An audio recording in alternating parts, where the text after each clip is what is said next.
Sąjunga uždraus naudoti pesticidus, kuriais ūkininkai dezinfekuoja pasėlius. Lietuva balsavime dėl to susilaikė, mat rapsų augintojai baiminasi, kad augalus sunaikins kenkėjai, o jie patirs milijardinius nuostolius. Išsamiau Karolina Frolovienė. Svečiai mes šį vakarą, bet... Bitininkai gali lengviau atsikvėpti. Medus ir vėl bus saldus, o bitės sveikos ir gyvos. Europos Sąjunga nutarė, kad reikėtų uždrausti 3 chemikalų rūšis, kuriuos saugodami nuo kenkėjų ūkininkai purškia ant augalų. Bitės lanko jų žiedus, tai jos parneša į avelį ir tie chemikalai patenka kartu su bite ir į avelį ir jaunoms bitutėms perduodamos tas chemikalas ir kartu dalis tų pesticidų liekanų lieka ir koryje ir meduje. Pasak Bitininkų sąjungos prezidento, chemikalai ne tik gadina medaus kokybę, bet ir žudo bites. Pavojingi pesticidai nusėda dirvožemyje, čia išsilaiko dar 2 metus. Augalui užaugus jo nektare aptinkamos pavojingos vabzdžiams dozės, net ir nedidelis pesticidų kiekis vabzdžiui yra pražūtingas. Yra sutrukdomas nervinio impulso perdavimas per sinapsę.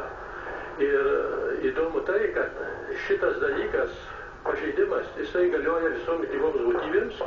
Ar mes turėsime bitę, ar mes turėsime žalingą vabzdį, ar mes turėsime naudingą vabzdį, ar mes turėsime bet kurią kitą gyvą būtybę. Europos Sąjunga nubalsavo, kad tokie chemikalai turėtų būti uždrausti naudoti 2 metus. Tam tikros pesticidų rūšis jau yra uždraustos Italijoje, Vokietijoje, Slovėnijoje ir Prancūzijoje. Dabar Europos Sąjunga pritarė, kad chemikalai būtų uždrausti visame žemyne. Lietuva sunkiai apsisprendė dėl savo pozicijos. Balsavime šalis susilaikė. Abejonės dėl tokio griežto pasisakymo pasėjo Lietuvos ūkininkai, argumentuodami, kad rapsų sėklas nuo kenkėjų būtina dezinfekuoti pesticidais. Pakeisti jį galima dar blogesniais chemikalais, o tai yra tai, kad tiesiog mes turėtume užpilti dar daugiau tiesiai į laukus. Dabar yra pačios beisuojamos tik tai sėklos, be abejo tai kyla tam tikri uždulkėjimo klausimai ir visa kita, o jeigu mes jo atsisakytume, mes turėtume tiesiog ant žemės pilti,